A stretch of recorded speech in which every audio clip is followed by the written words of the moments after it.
জেঠালালের favourite falooda. আজ তোমাদের সঙ্গে শেয়ার করব ফালুদার ভিডিও, যেটা বনগার অর্ধেক মেয়েরা ফেলুদা বলে চালাচ্ছিল। সেই গল্পে পরে আসছি। বনগায় যখন প্রথম এসেছিল তখনই ফালুদা টেস্ট করেছিলাম, দারুণ লেগেছিল। দুর্গাপুজোর সময় ভাইকে ফালুদা খাওয়াতে নিয়ে গিয়েছিলাম। ওরে বাবা, সে কি কাণ্ড! এবার বলি ফেলুদার গল্প।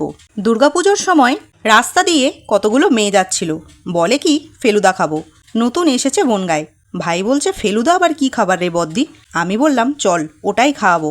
খেয়ে বলল দারুণ তো। আমি ভাবি আমি একা আবোদা, আমার থেকেও যে হাই লেভেলের আবোদা আছে বনগাতে সেটা আমার জানা ছিল না। Vanilla, blueberry, strawberry, chocolate and mix ফ্লেভারের ছিল। এটা ছিল মিক্স ফ্লেভারের। তবে এই ফালুদাটা আমার বাবাইয়ের জন্য। বাইরে বেরোলেই ওর জন্য কিছু নিয়ে যেতে হয়, না হলেই বাড়ি গেলেই জিজ্ঞাসা করবে আমার জন্য কিছু নিয়ে আসুনি। জেঠালালের পরম ভক্ত বলে কথা, ফালুদা না আনলে হয়। আমি আর ভুটু আইসক্রিম খেয়েছিলাম। তো কেমন লাগলো তোমাদের ফেলুদার গল্প?